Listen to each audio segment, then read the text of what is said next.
All right. Hello, everybody. Welcome back to the Club Nurse Podcast. I have with me today Dr. Bonnie Clipper. I actually met Dr. Clipper at the health conference in Las Vegas in 2024, where we were able to kind of collaborate and chat about Bonnie's career. Dr. Clipper, would you like me to refer to you as Dr. Clipper? Bonnie, how would you like me to refer to you? Please call me Bonnie. Bonnie. Okay.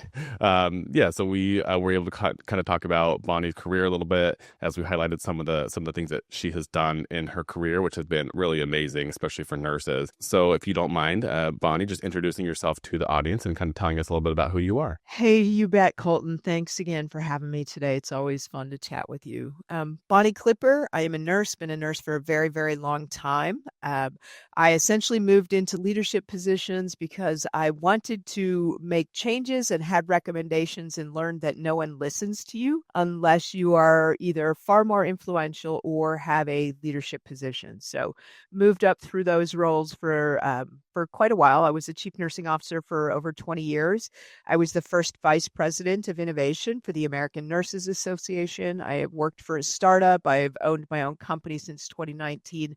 And I love being in this space because I think healthcare is so broken that we can only make it better. That's right. That's right. Were you at the health conference in Vegas this year, or were you not I there? was. Oh, I you were was. there. Okay. Okay. Yeah. I didn't Always see you. really interesting and Yeah. an amazing, huge, huge, overwhelming space. Yeah, it's like once I feel like once you leave there, it's like it takes a few days to even recover. It's a lot, Yes, but it's a lot in a good way. absolutely. Were you able to catch any of like the nurse hackathon or anything like that? I did check out a lot of new technologies there. I did Hmm. not go into the hackathon this year. Okay, okay, yeah. There's so much to see. It's hard. It's impossible to catch everything.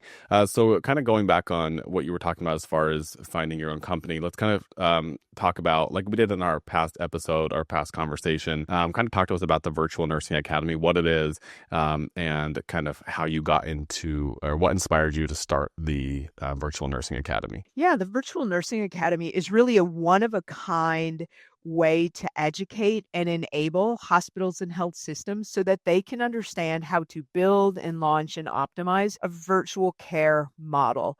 So we're Switzerland around technology. We don't sell the technology. Instead, we work with leaders that are interested in creating a virtual care program or a care model. I started this in 2022, coming out of the pandemic. Since about 2020, I spent hours and hours and hours on tons of phone calls with chief nursing officers to help them figure out how do we use the technology that we have. Some of it during the pandemic was a matter of organizations that were literally gobbling up as many baby monitors as they could to put in patient rooms so staff didn't have to go into those rooms, or even putting GoPros on bike helmets on a nurse to go into a room and stream to physicians or providers or other nurses what was going on. So having helped a lot of my colleagues, chief nursing officers during the pandemic, at the end of that, I came out thinking, this technology continues to grow and proliferate. There's a demand, there's a need for people to help them understand how to create the care model. So that's when I came up with the concept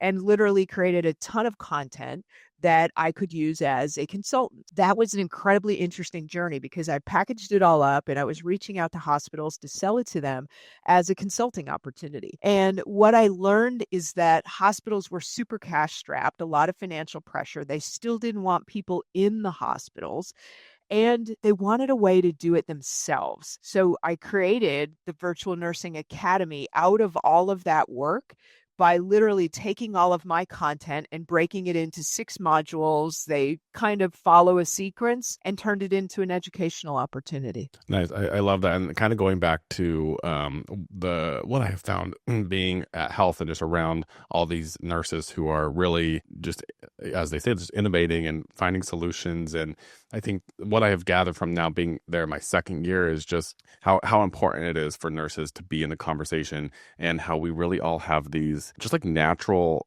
entrepreneurial brains because we constantly have to innovate at the Mhm. bedside, or even if you're in leadership positions in nursing, like you're constantly having to innovate and to be resourceful with what you are given, which is not a lot of times. And so I love to hear those stories and kind of how people like you are able to just like have these ideas, see the holes that are in healthcare, and there's many, and just make, this amazing kind of business from that. So I think that's great for people, especially nurses, to hear. And so why we have you on today is to kind of talk about this new strategic partnership that you have with Colette Health. So can you kind of tell us what is Colette Health and why is this new partnership with the Virtual Nursing Academy and Colette Health so important? Yeah, Colette Health is an amazing company, and they provide virtual care platforms, whether it's observers or whether it's virtual nursing or any discipline. They provide really cool technology to allow you to do that. So for me at the Virtual Nursing Academy, I began looking at partnerships about 6 months ago to figure out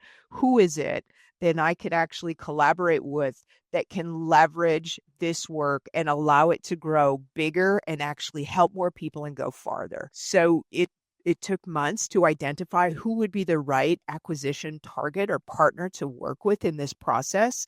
And they were a great match. They're amazing people, but also the technology is perfect because we're working with organizations. We can use the Virtual Nursing Academy to assist them and their clients. And we use the Virtual Nursing Academy across every other vendor that's out there because people continue to reach out and want the education around how do you build this care model.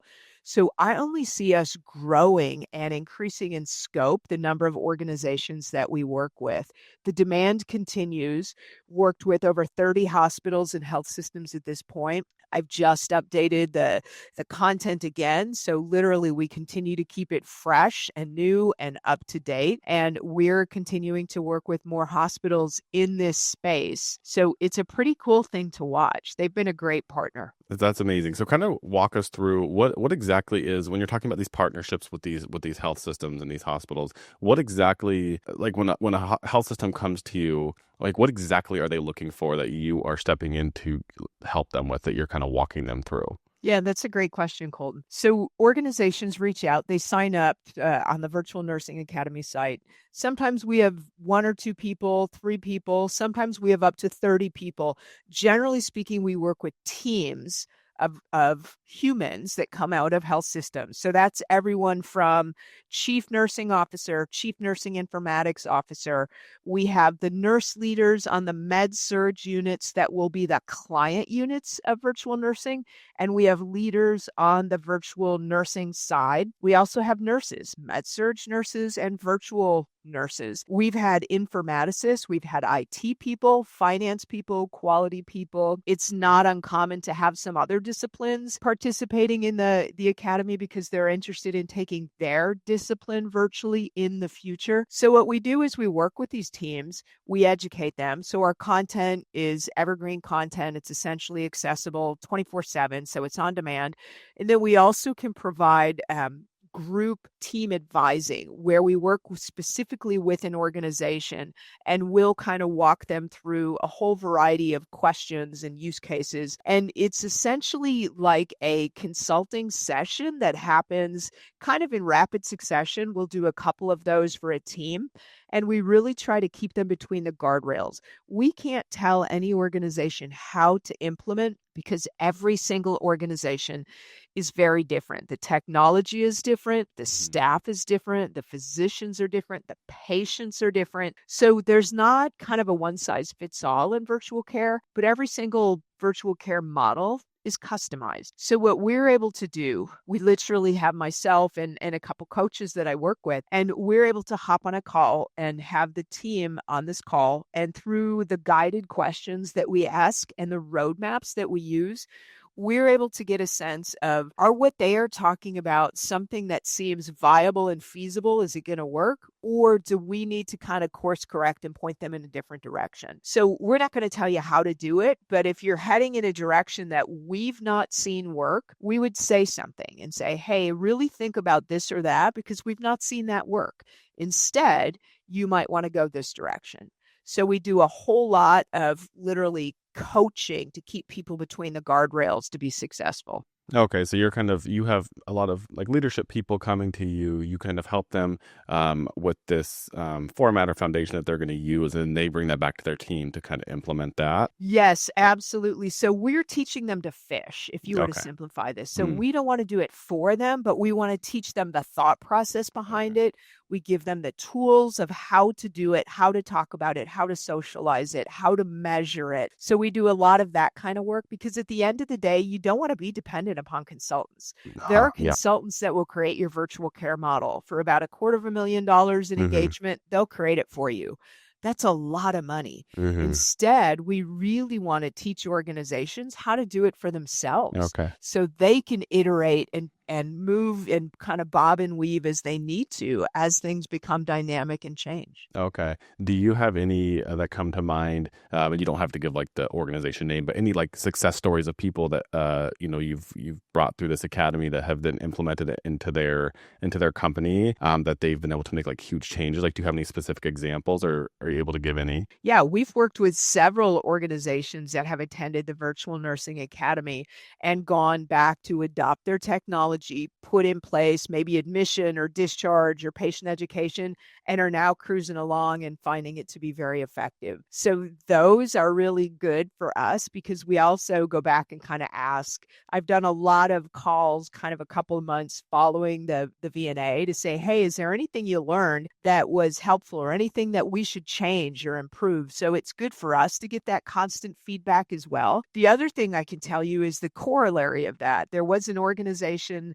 very, very, very early on, and they were interested in setting up a model whereas every one of their med surge nurses would rotate through the command center or the box and be the Mm, virtual nurse at some point in the schedule.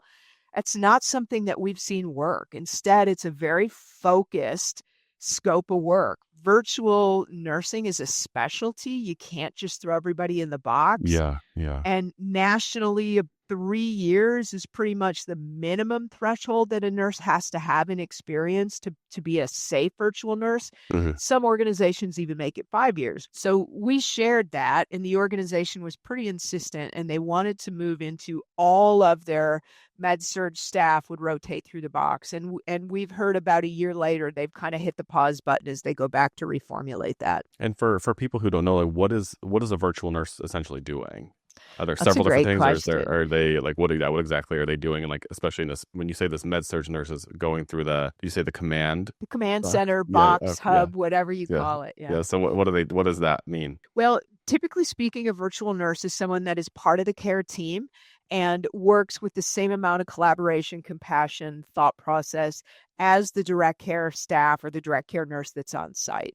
So it's someone that's going to be an adjacent part of the care team. Maybe I'm in the room at the end of the hall. Maybe I'm in an office building on campus. Maybe I'm in another state, but they are working within their scope. So it's a licensed, registered nurse. We all have a scope and standards that we have to follow. We also are accountable to our license. Mhm. So we work in tandem to collaborate with that direct care nurse to provide the best care to the patient. Okay, so they're kind of, it's like another set of eyes, kind of, that they're kind of helping to watch things. Yeah, absolutely. And this is a really great point, Colton. So I've done some publishing on this. And generally speaking, there's two care models. There is what I call an ADT model, an admit, discharge, and transfer model. It's not a sexy name, but it's essentially a very transactional role where if I was your virtual nurse today on your unit, I might be assigned 1 or 2 units, 3 or 4 units. It depends on the volume. I might be picking up all the discharges today. Hmm. So when a discharge goes in the queue, I can see that whether it's Cerner, whether it's Epic, Meditech, I can kind of pick up on that. And then Uh-huh. I would go in and complete the documentation. I could pop into the patient's room on the television set and literally do the discharge and that education session with that patient and take that off your plate.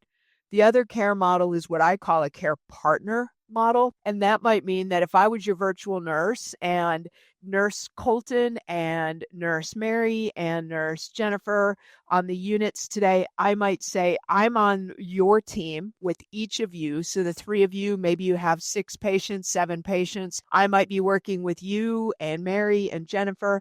And for you guys, I'm going to be doing your admits, your discharge, your patient education. And Colton, because you've been here less than a year, if you have any questions, ping me and I'll support you on those. And Mary, because you have a chemo patient, I can do your dual nurse verification today. So it's a little bit more detailed scope. So it's deeper across fewer nurses. And the transactional model is very, very broad and just literally allows me to kind of click along. It's a huge benefit when it comes to offloading documentation. Yeah, that's huge. That's actually something that I found, just going kind of back to health again, was a lot of these new AIs and things that are coming out, or nurses are coming up with, or companies, is just really helping with a lot of that documentation to save time on that. And essentially, again, what this is just from kind of my outlook, it seemed like the idea behind most of these things was to really get the clinician, the nurse, more time with the patient, more time at the bedside, versus so much time documenting, as we all know we have to do. So I think things like that, again, is just saving the primary nurse at the bedside more time to have more time at the bedside and safer care. And I feel like that leads then Exactly. to safer outcomes for the patient, saves the hospital money. And so it's just kind of a trickle down effect to all these different things, correct? Absolutely. And you're spot on. I mean, the technologies today that include kind of ambient listening allow us to start documenting conversations we're having with patients, Yeah, yeah. and not only document all of the garbage and every word we say, but essentially the AI part of it dismantles that and puts it into a really cohesive, cogent paragraph, if you will, that actually Mhm. makes sense and indicates what the conversation is conveying and what we're doing. And as the human in the loop, we're the adult in the room. We're continually responsible to make sure that what the AI just spit out is accurate and Yeah, I'm approving it. yeah. So that's on us and our Mhm. license. But this is amazing technology and it continues to refine all the time. Yeah, yeah, I totally agree with that. So I was looking through the press release that was put out, and this is a quote from you. Said this strategic acquisition represents a pivotal moment in healthcare delivery. By joining Colette Health, we can provide a robust foundation that empowers nursing teams and nurse leaders to build sustainable virtual care programs while advancing patient care through technology-enabled solutions. So why is this so important? I know we kind of touched on this, but Yeah, why is this no, so important? this is a great question. It's because Colette has such a great reputation in the space and also such good technology that partnering with them and this acquisition, strategically, it makes sense for us because obviously we're able to scale this and to increase the scope far better working with someone that is well known in this space versus continually chugging along on our own. So this partnership is going to be incredible for us, not only to increase and broaden our reach across the United States far more than we've been able to do on our own, but it's also smart because they're a technology vendor. So in that space, what's important to think about there is that we can get immediate feedback on what's changing with technology, and those might lead to things that we need to update or change in our content or do differently. Okay. Thank you for that. There's a lot of fear that I have noticed around AI, especially with nurses, and I think a lot of that comes from just really maybe just misinformation, a lack of education for people, and also just maybe things that people are reading in the media. I know that Mhm. there's been a lot of things out that we've even kind of published on Nurse.org that have been said, from people like Elon Musk, like there's this Tesla robot and he directly said this can replace nurses. And so I think that causes a lot of fear with nurses. I even admittedly, when this all first started coming out, I felt a little bit like, oh, like this is uncomfortable. But I think when you start having more conversations and you start just listening to things more, and kind of being more open to it, now I'm at a point where I feel AI really is a tool to really help. And again, kind of going back to just giving the nurse more time with the patient at the bedside. And so I wanted to kind of get your outlook on this. Like, what do you think that, like, as nurses, how can we become more open to AI as a tool, as a resource, versus being so afraid of AI? This is a fantastic question, Colton. So if you if you think about this, every single day we see positions that have been eliminated as a result of AI. Hmm. So I completely understand why our knee-jerk reaction is to be a little bit concerned and quite honestly fearful. There was a recent study that was published and it came out by Microsoft. I actually saw it on LinkedIn. And you can Google this, but what they did is they ranked positions, professions, roles, jobs, whatever you want to call them. And what they did is said, Here's the 25 that are most at risk of being replaced by AI. Here's the 25 that are least likely to be replaced by AI. And then in the middle, there's a whole bunch of other jobs. So nursing was far towards the end of least likely to be replaced by AI. And part of the reason for that is that our jobs are complex. Accountants are at the low hanging fruit part of AI Hmm. because much of it is repetitive, redundant work.